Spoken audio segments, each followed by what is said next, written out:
Hi friends, and welcome back to my channel. If you are new here, my name is Wendy, and today I'm going to go over positive books to read.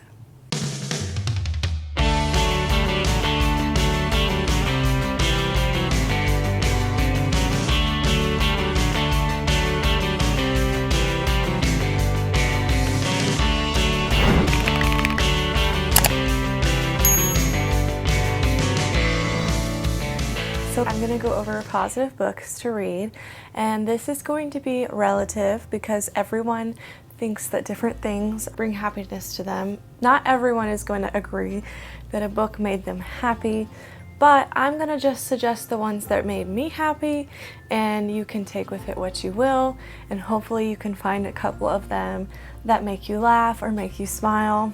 And so the first book that I'm going to list off would be the Rom-Commers. The Rom-Commers made me smile so much. This was my first Catherine Center, and I read the ARC before it came out. It was so good. It made me laugh so much. It was clean and I enjoyed it so much. I binged it and I could not put it down. It just left me feeling so happy and made me laugh so much. I highly recommend it. And if you have not read any Catherine Center, please at least read this one because it is so good. The next one I would list is The Off-Limits Rule by Sarah Adams. I specifically remember this making me just so happy and making me laugh. She's very awkward and quirky, but it was just such a good time. Sarah Adams, I would say, is the best at writing stories that are funny and sweet and just happy. And so I would highly recommend reading her books if you're looking for a rom-com. And on that note, I would also suggest the rule book. You can also read the first one, the cheat sheet, which I don't have here with me, but I will put up here. And these are both super happy and funny. The cheat sheet, I will say there are triggers for anxiety, so that may be something you want to avoid if you're looking for something to make you happy. But otherwise, this book made me smile so much, and I just highly suggest her books. My favorite series by her is Practice Makes Perfect and When in Rome, and I suggest starting with these because they are my all-time favorites, my all-time favorite rom-coms, and Sarah Adams just knows how to make you smile in romance, and they're so funny. So I would definitely check those out. And then the next book that I would suggest is Live and Let Chai. This book was so funny to me and just made me smile. Now, I will say that cozy mysteries do have a murder mystery in them.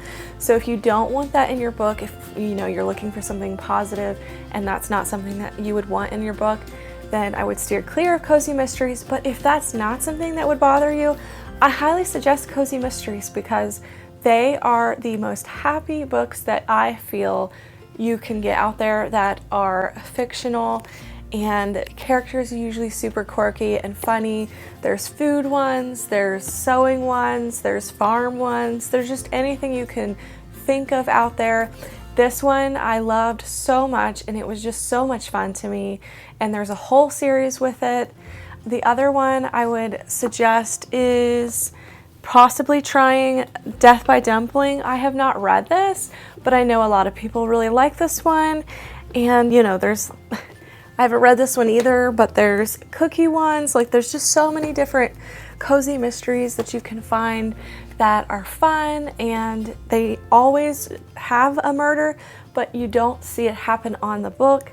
It's just talked about. It happens off screen. So it's not really gory. It's not, super into the itty gritty of the details. It's really just them trying to solve who did it the whole time, and lots of banter and lots of fun. It's a good time.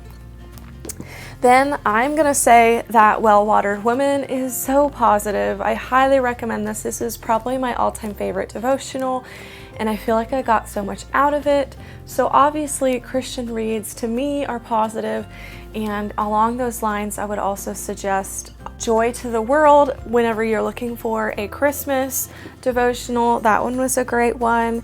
I would also suggest Worship Without Limits, The Reset, and the other one I would suggest is Help for the Hungry Soul. So there's a bunch of Christian devotionals that I think are really great, that I highly recommend, that I feel are positive, and so that would be great self-help books. I have not read it yet, but I would also say probably Atomic Habits.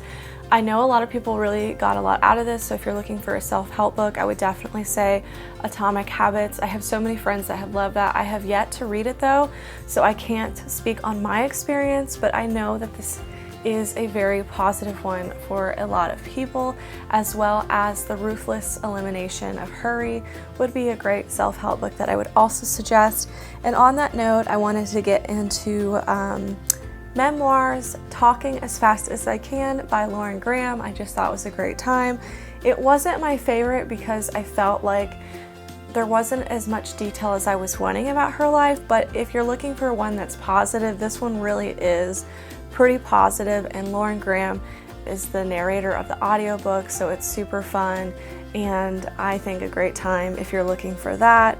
Then the next thing that I would suggest is Before New York, which was an arc, and this one was really positive. There is no open door scenes, and there's also no third act breakup. So I think that if you are wanting a positive romance that doesn't have a third act breakup, this one was a great one. I do think that there were some things in it that I could tell, you know, she was a newer writer and they weren't as creative as I would have liked, but it is a positive romance. As well as I would list off The Do-Over and Better Than the Movies by Lynn Painter. Lynn Painter's YA romances are really positive and really great, and they're all clean. And so I highly suggest reading hers if you're just wanting a cheesy, happy romance. She is a great author to go to for that. And it's just always a great time for me. Better Than the Movies was one of my favorites, and I know that so many people are obsessed with that book, and she's got a new one coming out soon. And then the next I would say is Holiday Romance. This is obviously a Christmas read, but I just remember having a really great time with this one. And so if you're watching this when it's closer to the Christmas season, that's another great Christmas read you could check out. And it was also a really fun time. So that wraps up all of my positive book suggestions. I'm sure there are so many more out there, but these are the ones that I can think of off the top of my head. And I hope that you're able to find something, and let me know in the comments below if you have some more suggestions for me. I would love to hear about them, and I will see you guys next time. Bye.